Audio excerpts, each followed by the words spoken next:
اور پھر یہ کہہ کر اس نے ایک تمثیل، ایک کہانی، ایک واقعہ جو ہے وہ اس نے بیان کیا ہے۔ پہلی بات جو اس فکرے کے اندر چھپی ہوئی ہے، اس کہانی سے نکل کر سامنے آتی ہے، جو شمعون کے دل کی عکاسی کرتی ہے، اور آج شاید میرے اور آپ کے دل کی بھی، اور وہ کیا ہے؟ پہلی بات جو شمعون کے ساتھ مسیح نے کی، یہ کہہ کر کہ مجھے تجھ سے کہنا ہے، اور قرض داروں کی کہانی سنا کر اس نے پہلی بات اس کو کہی، ظاہر کے موافق فیصلہ نہ کر، ظاہر کے مطابق فیصلہ نہ کر۔ پہلا ساموئیل 16 باب کی 7ویں آیت میں جب خداوند کا کلام سموئیل نبی پر نازل ہوا اور اس کو کہا، جا یسی کے گھرانے میں جا اور ان کو کہہ کہ میں قربانی گزراننے کے لیے آیا ہوں، اور ان میں سے ایک بیٹا جو میں تجھے بتاؤں گا اسے میری قوم کا پیشوا مقرر کر دینا، اسے مسح کر دینا۔ تو وہاں کیا واقعہ ہوا، آئیے ذرا میرے ساتھ دیکھیے۔ سیموئیل کی پہلی کتاب اس کا 16واں باب،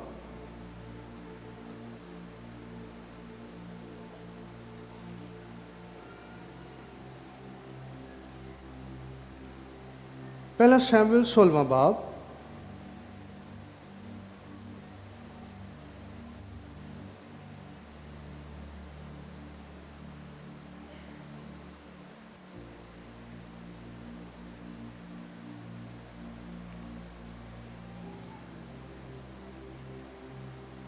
پانچویں آیت سے پڑھتا ہوں۔ اس نے کہا، صلح کے خیال سے میں خداوند کے لیے قربانی چڑھانے آیا ہوں، تم اپنے آپ کو پاک صاف کرو اور میرے ساتھ قربانی کے لیے آؤ۔ اور اس نے یسی کو اور اس کے بیٹوں کو پاک کیا اور ان کو قربانی کی دعوت دی۔ جب وہ آئے تو وہ الیاب کو دیکھ کر کہنے لگا، یقیناً خداوند کا ممسوح اس کے، پر خداوند نے سموئیل سے کہا کہ تو اس کے چہرے اور اس کی قد کی بلندی کو نہ دیکھ، اس لیے کہ میں نے اسے ناپسند کیا ہے، کیونکہ خداوند انسان کی مانند نظر نہیں کرتا، اس لیے کہ انسان ظاہری صورت کو دیکھتا ہے، پر خداوند دل پر نظر کرتا ہے۔ انسان تو ظاہر کو دیکھتا ہے، لیکن خداوند، سائمن کس کو دیکھ رہا تھا؟ ظاہر کو دیکھ رہا تھا۔ مسیح کس کو دیکھ رہا تھا؟ دل کو دیکھ رہا تھا، باطن کو دیکھ رہا تھا۔ اسی لیے مسیح نے کہا، سائمن مجھے تجھ سے کچھ کہنا ہے۔ خدا کا معیار فرق ہے، انسانوں کا معیار فرق ہے۔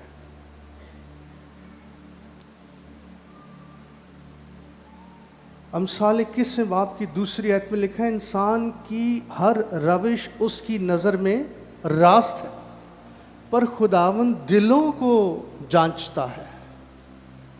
یوحنا 7:24 میں لکھا ہے، ظاہر کے موافق انصاف نہ کرو بلکہ راست انصاف کرو۔ آدمی کے لیے، میرے لیے اور آپ کے لیے ایک بڑی آزمائش، ایک بڑی کمی، کمزوری یہ ہے کہ ہم جو کچھ نظر آتا ہے ہم اس کے مطابق چناؤ کرتے ہیں، ہم اس کے مطابق فیصلہ کرتے ہیں، ہم اس کے مطابق رائے قائم کرتے ہیں، ہم اس کے مطابق فیصلہ دیتے ہیں۔ لیکن خدا دلوں کو، باطن پر نگاہ کرتا ہے۔ تو دل کا خالص ہونا، دل کا صاف ہونا، دل کا شکستہ ہونا، باطن کی سچائی کا ہونا، میرے اور آپ کے ہدیہ جات، ہماری دعوتیں، ہماری شکر گزاریاں، وہ سب کی سب بیکار ہو جاتی ہیں اگر ہمارا دل صاف نہیں، اگر ہمارا باطن صاف نہیں ہے۔ ہماری بڑی سے بڑی قربانی، خواہ وہ خدا کے گھر کے لیے ہو، بڑی سے بڑی شکر گزاری جو ہم 4 لوگوں کو بلوا کر، خدا کی خادموں کو بلا کر کریں، وہ سب بے سود ثابت ہوگا اگر وہ دل خالص نہیں، باطن صاف نہیں ہے۔ تو خداوند نے سائمن کو کہا شمعون تو ظاہر کے مطابق دیکھ رہا ہے، میں تیرے گھر آیا، نہ تو تو نے مجھے بوسہ دیا، نہ تو نے میرے پاؤں دھلوائے، نہ ہی تو نے میرے سر پر تیل ڈالا۔ وہ ساری کام اس عورت نے کی ہے۔ دوسری بات جو خداوند نے شمعون کو کہی وہ کیا ہے؟ اپنی راست بازی پر تکیہ نہ کر، اپنی راست بازی پر تکیہ نہ کر۔ یسایہ 64 باب کی 6 آیت میں لکھا ہے، ہم سب کے سب ایسے ہیں جیسے ناپاک چیز، اور ہماری تمام راست بازی ناپاک لباس کی مانند ہے۔ گویا ہماری بہترین نیکی بھی خدا کے آگے گندگی کی مانند ہے۔ شمعون کو کس بات کا فخر تھا؟ میں کیا ہوں؟ راست باز ہوں، میں پاک صاف ہوں، میں فریسی ہوں، فریسیوں کے قبیلے کا ہوں۔ فریسی جو شریعت کے بڑے پابند ہوتے تھے، اور یہ عام لوگوں کے ساتھ میل جول بھی نہیں رکھتے تھے۔ معلوم ہے کیوں؟ وہ سمجھتے تھے اگر ہم ان کے درمیان جائیں گے تو ہم ناپاک ہو جائیں گے۔ وہ اپنے آپ کو بڑا پاک، متقی، پرہیزگار، صاف، وہ اپنی راست بازی پر کیا کر رہا تھا؟ تکیہ کر رہا تھا۔ امثال 20 باب کی 9 آیت میں لکھا ہے، کون کہہ سکتا ہے کہ میں نے اپنے دل کو صاف کر لیا ہے اور میں اپنے گناہ سے پاک ہو گیا ہوں۔ اس کا مطلب ہے کوئی دعویٰ نہیں کر سکتا۔ ایوب 15 کی 14 میں لکھا ہے، انسان ہے کیا کہ وہ پاک ہو، اور وہ جو عورت سے پیدا ہوا کیا ہے کہ صادق ہو۔ یعنی ہم اپنی پیدائش ہی سے کیا ہیں؟ ناپاک ہیں۔ داؤد کہتا ہے، میں تو بدی میں اپنی ماں کی صورت میں پڑا۔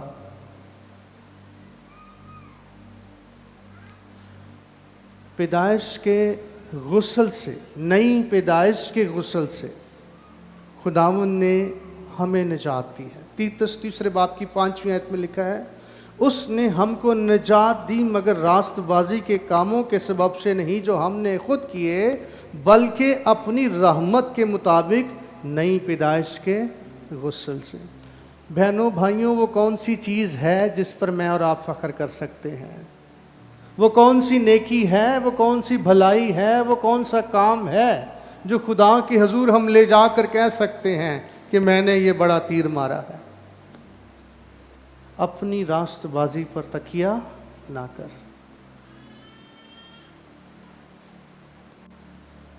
تیسری بات جو خداوند نے سائمن کو کہی وہ اس واقعے کے اندر لکھی ہے، جب خداوند نے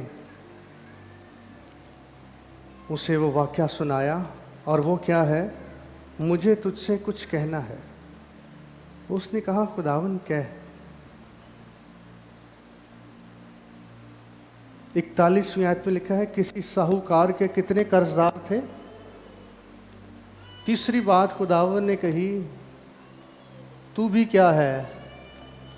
قرض دار تو بھی ہے۔ اگر تو سمجھ رہا ہے کہ وہ گناہ کی قرض دار ہے تو قرض دار تو بھی ہے۔ قرض روحانی معنوں میں گناہ کی علامت ہے۔ گناہ چھوٹا ہو یا بڑا ہو، گناہ تو گناہ ہی ہے۔ بائبل مقدس گناہ کبیرہ اور گناہ صغیرہ کی ایسی کوئی تعلیم ہمیں یا ایسا کوئی تصور ہمیں نہیں دیتی ہے۔ گناہ کی مزدوری ایک ہی ہے، اور وہ کیا ہے؟ موت ہے۔ بہنوں بھائیوں، بات احساس کی ہے۔ گناہ کا احساس 50 دینار کا ہو یا 500 دینار کا ہو، بات یہ ہے۔ تو قرض دار تو سائمن تو بھی ہے، گنہگار تو بھی ہے۔ تو شاید یہ سمجھتا ہے کہ میں کتنا گنہگار ہوں؟ 50 دینار کا گنہگار ہوں، لیکن ہے تو بھی گنہگار، ہے تو بھی قرض دار۔ اور پھر کیسا قرض دار ہے؟ تو بالکل اس عورت کی مانند ہی قرضدار ہے. کیسے؟ کیسے اس عورت کی مانند قرضدار ہے؟ ہاں اوکے. اور ایک ہی صف میں تم دونوں کھڑے ہو جی، دینے کے لیے دونوں کے پاس کچھ بھی نہیں، چکانے کے لیے دونوں کے پاس دیوالیہ دونوں کا نکلا ہوا ہے، ادا کرنے کے لیے دونوں کے پاس، بخشے تو دونوں گئے. قرضدار ہے، اور ویسا ہی قرضدار ہے جیسی عورت قرضدار ہے. اگرچہ وہ 500 دینار کی قرضدار ہے، دینے کو اس کے پاس 500 نہیں تو دینے کو 50 دینار تیرے پاس بھی نہیں ہے، تو بھی قرضدار ہے. تو لہذا بہت احساس کی ہے. گویا خدا کے سامنے ہم سب کی حالت کیسی ہے؟ ایک ہی جیسی ہے. ہم سب کی حالت ایک ہی جیسی ہے. ہم سب مقروض ہیں، ہم سب قرضدار ہیں، اور ہم سب ایک ہی صف میں کھڑے ہیں.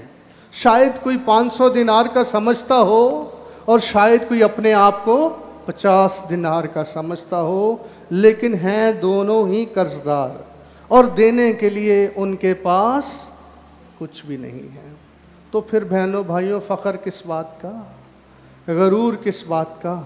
حالت تو دونوں کی ایک ہی جیسی ہے. خدا کا پیمانہ تو دونوں کے لیے ایک ہی ہے، اور ہمارے پیمانے فرق ہو سکتے ہیں.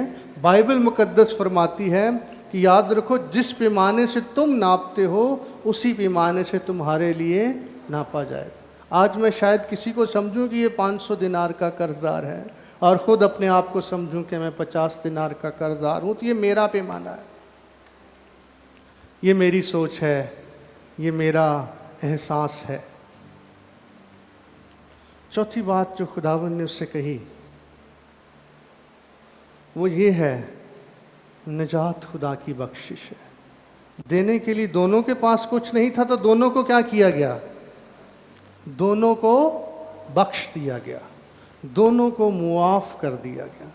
نجات خدا کی بخشش ہے جو ایمان لانے سے حاصل ہوتی ہے. شمعون، تو تو مذہب اٹھائے پھر رہا ہے، تو تو شریعت اٹھائے پھر رہا ہے، تو اپنے اعمال سے راست باز ٹھہرنا چاہتا ہے، اور تجھے یہ عورت ناپاک دکھائی دیتی ہے، لیکن تجھے اپنی ناپاکی دکھائی نہیں دیتی ہے. تو بھی تو ناپاک ہے. تو نے مجھے اپنے گھر میں تو اتارا، لیکن اپنے دل میں نہیں اتارا. تو نے مجھے اپنے گھر میں تو اتارا، لیکن اپنے دل میں نہیں اتارا. لیکن اس عورت نے مجھے کہاں اتار لیا ہے؟ اپنے دل میں اتار لیا ہے. تیرے پاس ظاہری پاکیزگی ضرور ہے، معاشرے کا بڑا مقام، نام و اسٹیٹس ضرور ہے، لیکن تو باطن میں حسد اور نفرت اور تعصب کی ناپاکی سے لت پت ہے. تو اس عورت کو ناچیز جانتا ہے. تو اوپر سے تو سفیدی پھری ہوئی دیوار کی مانند ہے یا قبر کی مانند ہے، لیکن اندر بدبو ہے، گندگی ہے، ہڈیاں ہیں.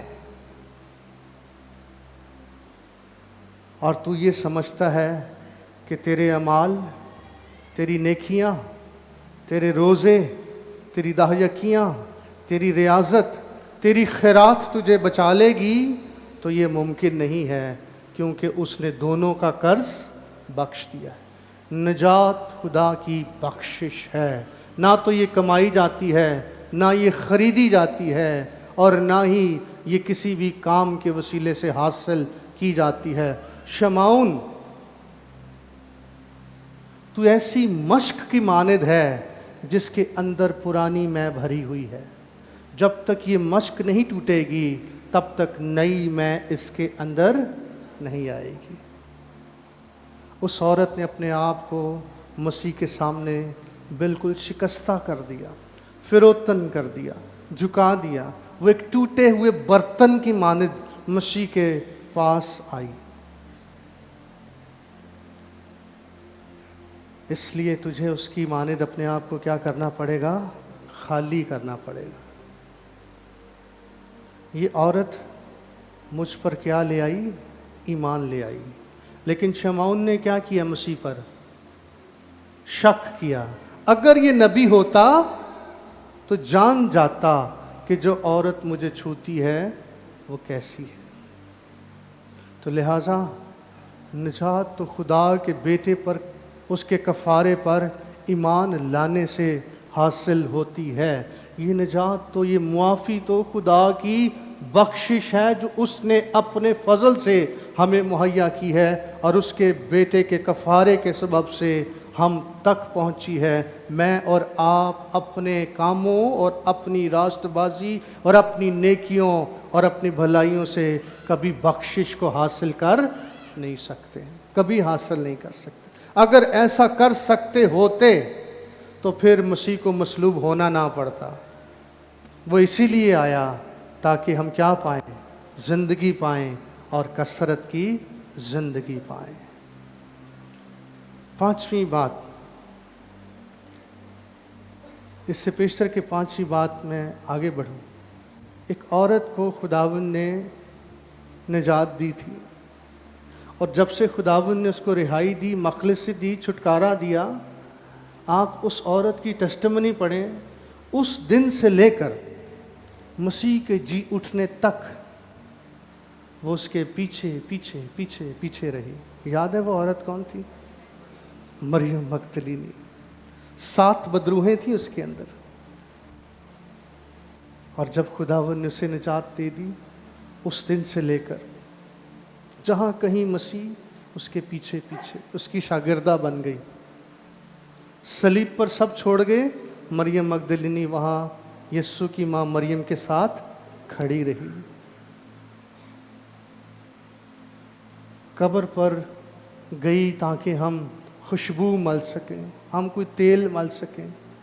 اپنے خداوند کی محبت میں اس قدر گرفتار، صبح سویرے اٹھ کر اس کی ملاقات کے لیے، اس کے دیدار کے لیے چلی گئی، کیونکہ اسے بخشش مل گئی تھی نا، معافی مل گئی تھی۔ اب وہ اس کی محبت میں فریفتہ ہو گئی تھی، اور سب سے پہلے جی اٹھے مسیح کا دیدار بھی اسی عورت نے کیا تھا۔ پانچویں بات جو مسیح نے سائمن کو کہی یا شمعون کو کہی، وہ یہ ہے: محبت کی بنیاد احساس ندامت اور معافی کی قدر ہے۔ محبت کی بنیاد احساس ندامت اور اس معافی کی ویلیو یا قدر ہے جو خداوند نے آج ہمیں بخشی ہے۔ اگر اس عورت کو اپنے گناہ گار ہونے کا احساس نہ ہوتا، اگر وہ اپنے گناہوں پر نہ پچھتاتی، تو کیا وہ اتنی دلیری کے ساتھ ان تمام لوگوں اور مردوں کے درمیان آ کر اس کے قدموں سے لپٹتی؟ کیا وہ اس کے پاؤں چھوتی اور ان کو چومتی؟ کیا اس کے آنسو اس قطر زاروں قطار بہتے؟ کیا وہ اپنے بال کھول کر اس کے پاؤں، اپنے آنسو اس پر سے پہنچتی؟ یہ کیا چیز تھی جو اسے مجبور کر رہی تھی؟ یہ وہ معافی تھی جو اسے ملی تھی، یہ وہ بخشش تھی جو اسے ملی تھی، جس کو وہ ویلیو کر رہی تھی۔ اس کے پیچھے اس کے گناہوں کی وہ ندامت تھی جس کو یاد کر کے وہ اپنے ماضی کو وہ آنسو بہا رہی تھی۔ اگر اسے اپنے معاف کیے جانے کی قدر نہ ہوتی تو کبھی بھی وہ بیش قیمت عطر وہ مسیح کے قدموں پر نہ انڈیلتی۔ وہ شخص جو اپنے گناہوں کا اقرار کرتا اور چھاتی پیٹتا ہے، وہ خدا کے حضور کیا ٹھہر کر گیا؟ راست باز ٹھہر کر گیا۔ جو اپنے آپ کو گنہگار ہی نہیں سمجھتا، وہ کیسے مسیح سے محبت کرے گا؟ آج بہنوں اور بھائیوں، میرے لیے اور آپ کے لیے مسیح کے کفارے کی یاد میں اس کی قدر، اس کی معافی، اس کی بخشش، اس کا ویلیو کرنا ایسا ہی ہے۔ آج شاید میں نے اور آپ نے اس کفارے کو، اس فضل کو، اس بخشش کو، اس معافی کو ہلکا سمجھا ہوا ہے۔ ہم شاید سائمن کی طرح اپنے آپ کو 50 دینار کا گنہگار سمجھتے ہیں۔ پطرس نے جب مسیح کا انکار کیا تھا، 3 بار اس نے انکار کیا تھا، جب اسے احساس ہوا تو لکھا ہے کہ وہ ساروں قطار رویا، اور یہی ندامت، یہی اقرار اس سے تمام رسولوں میں آگے لے گیا، اور پھر وہ مسیح کے لیے مرنے کے لیے بھی کیا ہو گیا، کہنے لگا میرے منجی کو تو تم نے سیدھا ٹانگا تھا، میں اس لائق ہی نہیں، مجھے الٹا ٹانگ دو۔ یہ وہ بخشش ہے، یہ وہ معافی ہے جو اسے ملی ہے۔ پولس جو کبھی کلیسیا کو ستاتا تھا، ایک دن جب اسے مسیح کا دیدار ہو گیا، مسیح کا عرفان ہو گیا، مسیح کی پہچان ہو گئی، تو اب وہ کہتا ہے کہ یہ فریسی ہونا، یہ شمعون کے قبیلے کا ہونا اور شریعت کا بیٹا ہونا، یہ ساری چیزیں تو میرے لیے اب کوڑا کرکٹ ہے، یہ تو کچرا ہے، یہ بیکار ہے۔ کس کے آگے؟ مسیح کی پہچان کی خوبی کے آگے۔ مجھے کیا مل گیا ہے؟ مسیح مل گیا ہے۔ اب جہاز کے ٹوٹنے کا خطرہ ہو، کوڑے کھانے کا خطرہ ہو، یا کسی بھی طرح کے بھوک کا سامنا ہو، میں سب کچھ کے لیے کیا ہوں؟ تیار ہوں۔ یہ ہے اس بخشش کو گراں قدر جانا، اس معافی کو گراں قدر جاننا، اور اپنی محبت کا اظہار کرنا۔ آج جس دور میں اور آپ جی رہے ہیں، بہنوں بھائیوں، میں کیسی دنیا میں جی رہے ہیں جہاں پر انسان اس آزمائش میں مبتلا ہے جس میں وہ اپنے آپ کو سائمن کی طرح دیکھتا ہے، شمعون کی طرح دیکھتا ہے، اور آج شمعون ہی سے خدا مخاطب ہے، اور خدا کہتا ہے مجھے تجھ سے کچھ کہنا۔ اگر میں اور آپ شاید یہ 5 باتیں جو میں نے اس سارے سیاق و سباق میں بیان کی ہیں، اتنی اپیل نہ آپ کو کرتی ہوں، لیکن تو بھی آج صبح بڑی کنوکشن کے ساتھ میرے دل پر یہ پیغام ہے، بار بار مجھے یہ آواز سنائی دیتی ہے، I have something to tell you۔ پتہ نہیں خدا نے کیا کہنا ہے، جو کچھ میرے دل میں آیا میں نے تو سنا، وہ آپ کو بتا دیا ہے۔ آئیے تھوڑی دیر کے لیے اپنے سروں کو جھکائیں اور ہم پاک روح کی آواز سنیں۔ ان میں سے اگر کوئی بات جو آپ کے دل کو لگی ہے کہ واقعی آج خدا کے روح نے یہ بات میرے ساتھ کی ہے، تو آپ اس کا اقرار کر سکتے ہیں۔ شاید اس سے کچھ آگے بڑھنے کی بھی ضرورت ہے۔ جو خدا کا روح مجھ سے اور آپ سے کہنا چاہتا ہے، اور وہ اسی وقت ممکن ہوگا جب میں اور آپ اس کی آواز کو سننے کے لیے تیار ہوں۔ لیکن المیہ یہ ہے کہ ہمارے پاس شاید وہ وقت نہیں ہے، شاید وہ توجہ نہیں ہے کہ ہم غور سے اپنے مسیحا کی بات، اپنے محبوب کی بات سن سکیں۔ لیکن وہ کچھ کہنا چاہتا ہے۔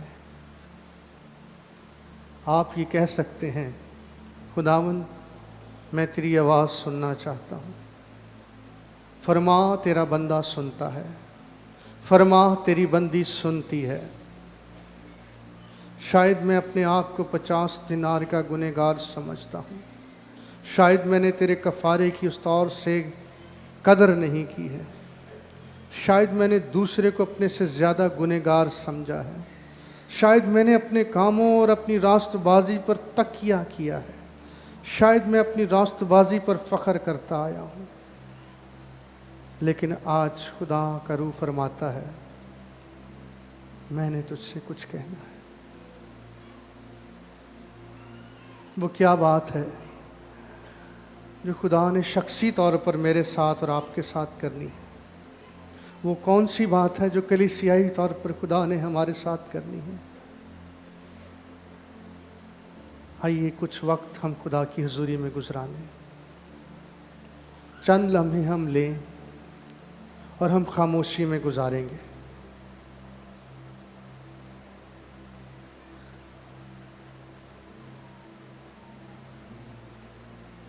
کیا ہم اس آواز کو سننے کے لیے تیار ہیں؟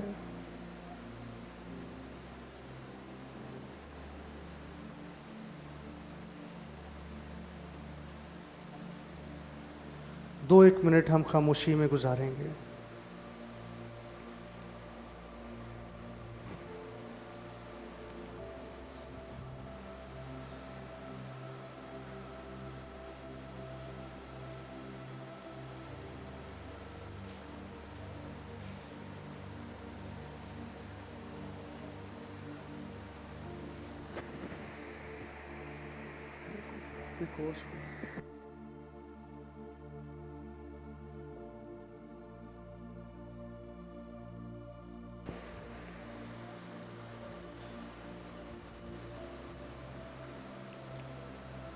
ہاللویا۔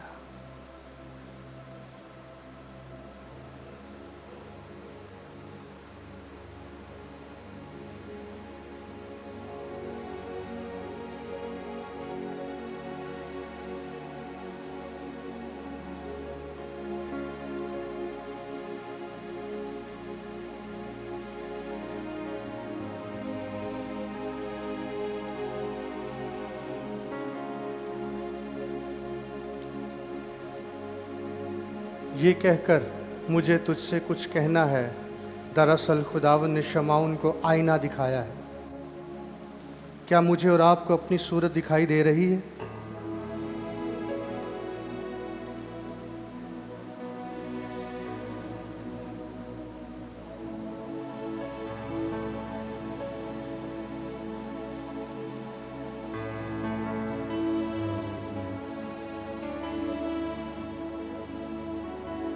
ہم کہاں کھڑے ہیں؟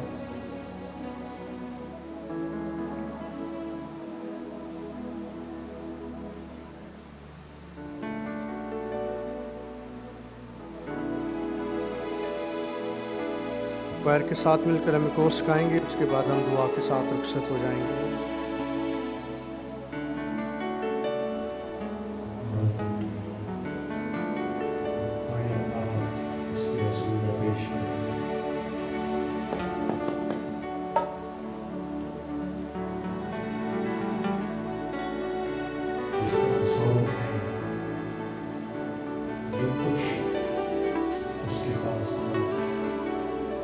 جیسی بھی وہ تھی اپنا اس نے جھکا دیا۔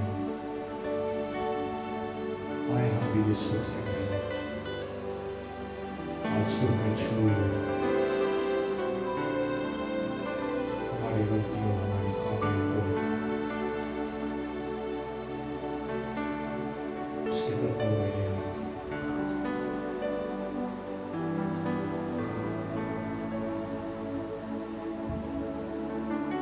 مجھے